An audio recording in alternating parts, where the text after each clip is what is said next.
Reality is competing for your attention at all times.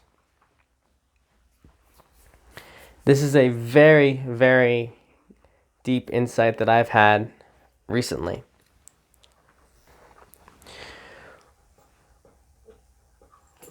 Being able to see reality in this way will allow you to create focus that you have never imagined before. So, what do I mean by reality is competing for your attention at all times?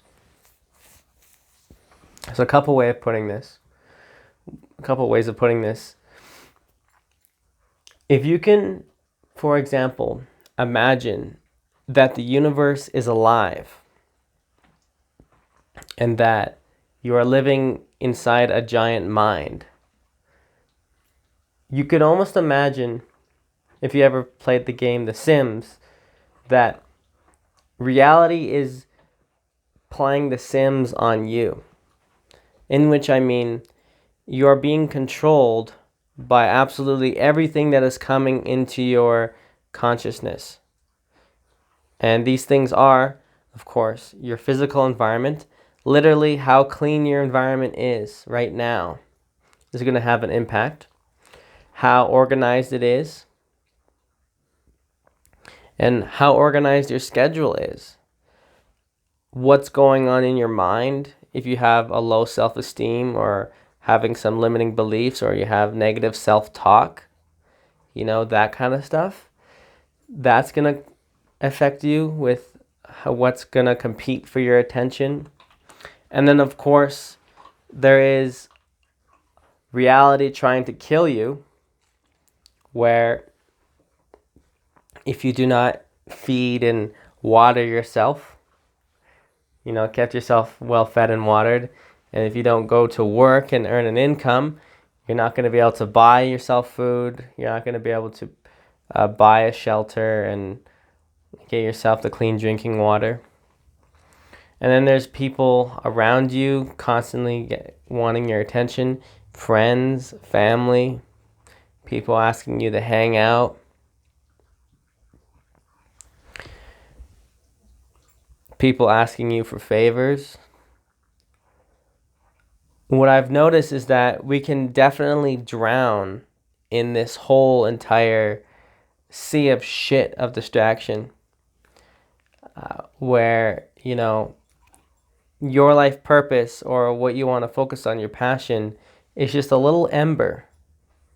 And you have to choose to hold on to that ember. Otherwise, it's going to get extinguished in the sea of shit that you're swimming in, of all the distractions that are around you.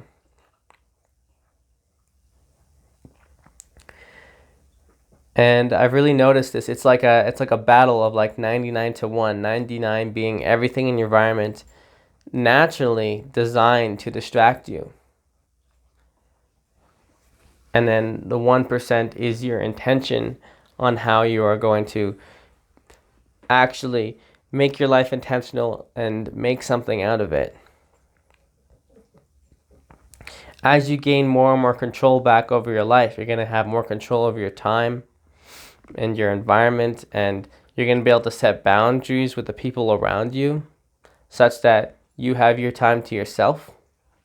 I even think, every morning, every day, several times a day, the dogs that I have, they compete for my attention, right? They need to be fed and watered and walked and bathed and all that stuff.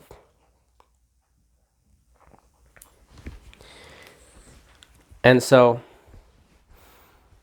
I notice a lot of what it means to be focused is to just treat everything in reality as something that is trying to compete for your attention. That's why, for example, having a minimalist environment, a minimalist wardrobe even, where you just wear the same outfit every day, can be massively helpful because it's not taking up space in your mind on, okay, what am I going to wear today? For example, with how I do my speaking on this channel, for me, I've made it very straightforward that I want to have a black shirt and a red a red article of clothing over it.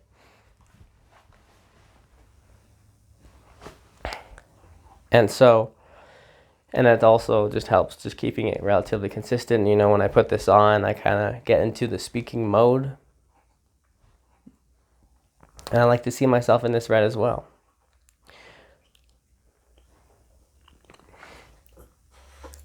Try this lens on, where you try to see everything in reality as this competition for your attention.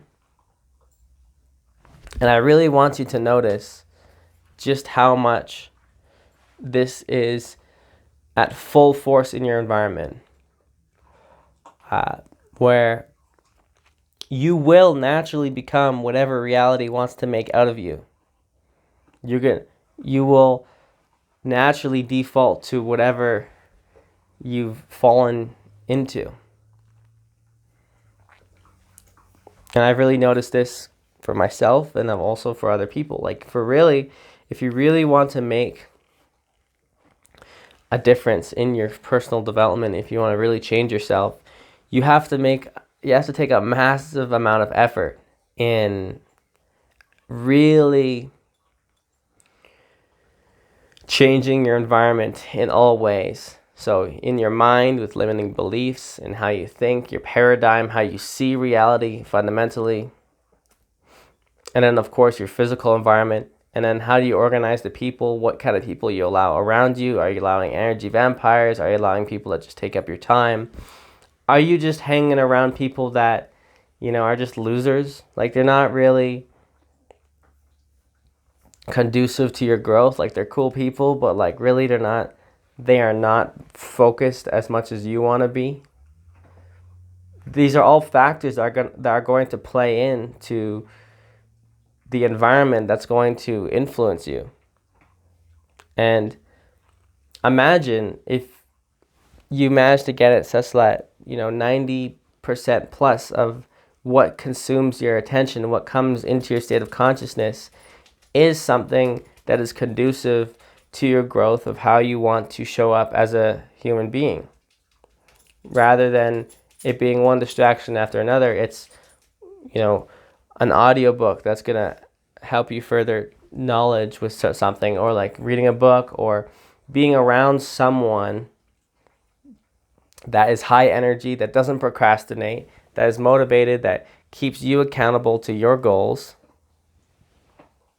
Stuff like that. And then imagine being in a clean and organized environment, because being in a clean and organized environment will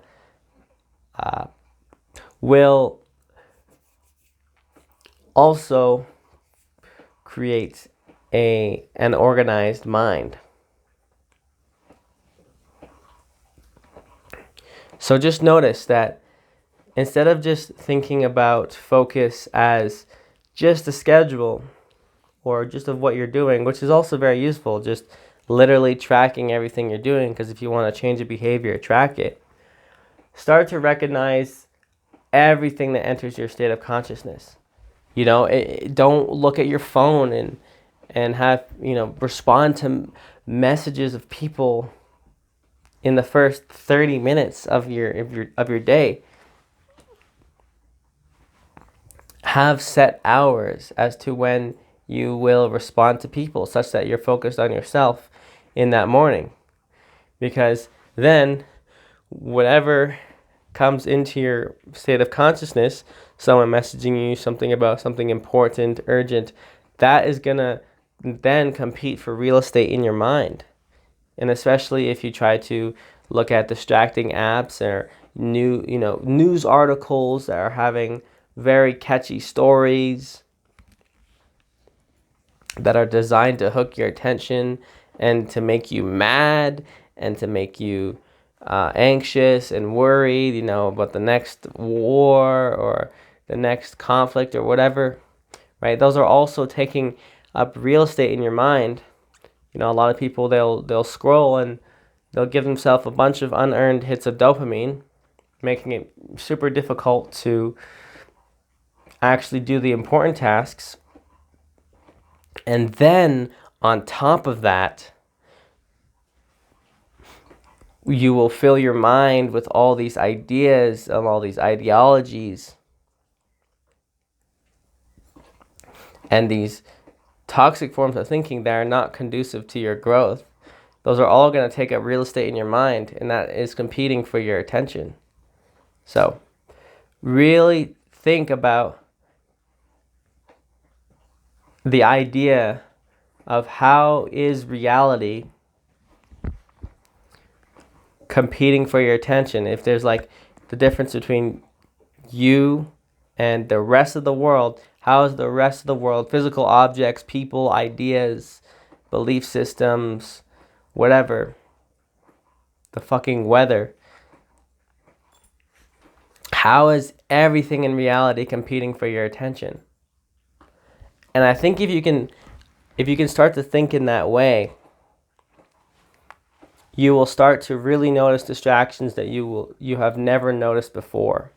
And you will actually start to take real responsibility for your own time.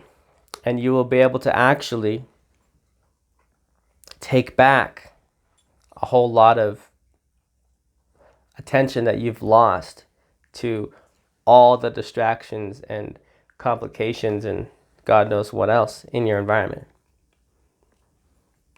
So, I want you to sit with that idea. Reality is always competing for your attention at all times. You're constantly being bombarded for your attention, especially in the online space. But I want you to think about not just the online space, but literally every other domain of life.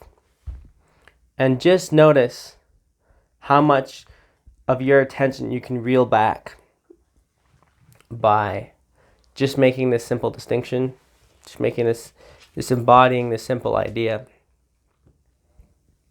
And for those that do try to embody this, I actually really look forward to hearing about in the comments on